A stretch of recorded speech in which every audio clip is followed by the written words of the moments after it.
अब आपको उसको बिल्कुल सरल भाव में बता रहे। मन है तो जगत है, मन नहीं तो जगत नहीं। अब आप विचार करके देखिए, जो बात आपने मन में डाल दी है उतना ही आपकी समझ में है। जो बात नहीं मन में डाली वो है ही नहीं आपकी।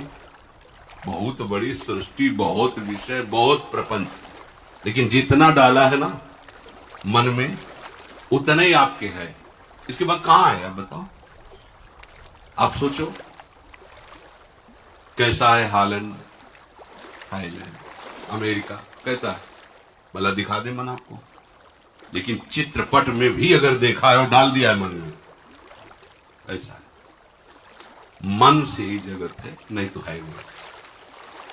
बोले है तो तभी तो चित्रपट डाला उसमें तो। वो भी जो चित्र बना किसी मन के द्वारा ही बना है। वो भी जो बना स्थान जिसमें चित्र में डाला गया वो भी मन के द्वारा ही बना है। कैसे? बोले जैसे स्वप्न में शरीर स्थूल पड़ा हुआ है और स्वप्न में पूरे का पूरा संसार रच दिया इस मन में। मन ही अस्त्र बना, मन ही मारने वाला बना, मन ही मरने वाला बना, मन ही बचाने वाला बना, मन ही खाने वाला बना, मन ही खिलाने वाला बना। जो वस्तु खाई जाती वो मन बना। सब कुछ स्वप्न में केवल मन बना, केवल मन, दूसरा कुछ नहीं। स्वप्न में केवल मन बना। और जब जगे आप तो कुछ था क्या? ये कब पता चला? जब जगे। अगर आपको जगत दिखाई दे रहा तो अभी जगे नहीं।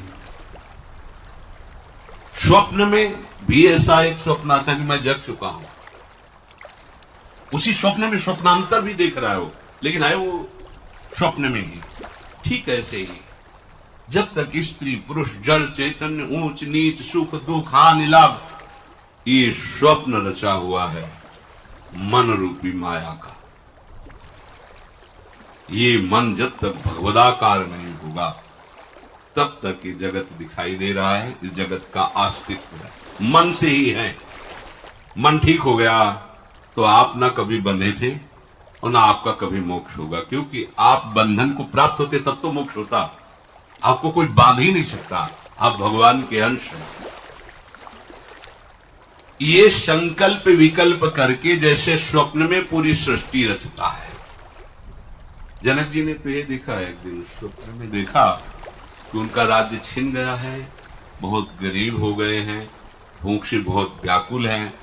उन्होंने किसी किसी तरह मांग करके गांव से कुछ चावल और दाल इकट्ठा किया और मिट्टी के उस पात्र में उसको रखकर उपला बीन करके उसको पका रहे थे खिचड़ी। इतने में दो सांड लड़ते हुए आए, वो खिचड़ी भी मिट्टी का पात्र फूल, बड़े व्याकुल हुए भूख से।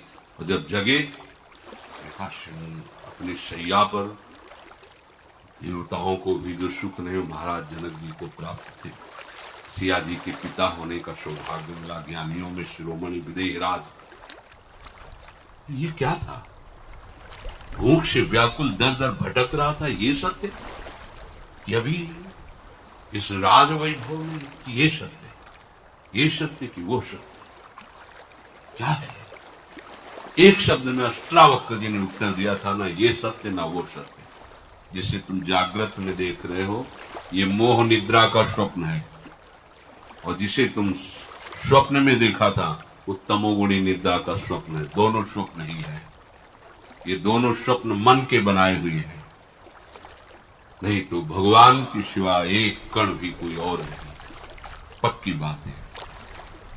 ये मन जब तक भगवदानंद में युक्त नहीं होता तब तक ये जगत का प्रपंच स्वयं रचता रहता है।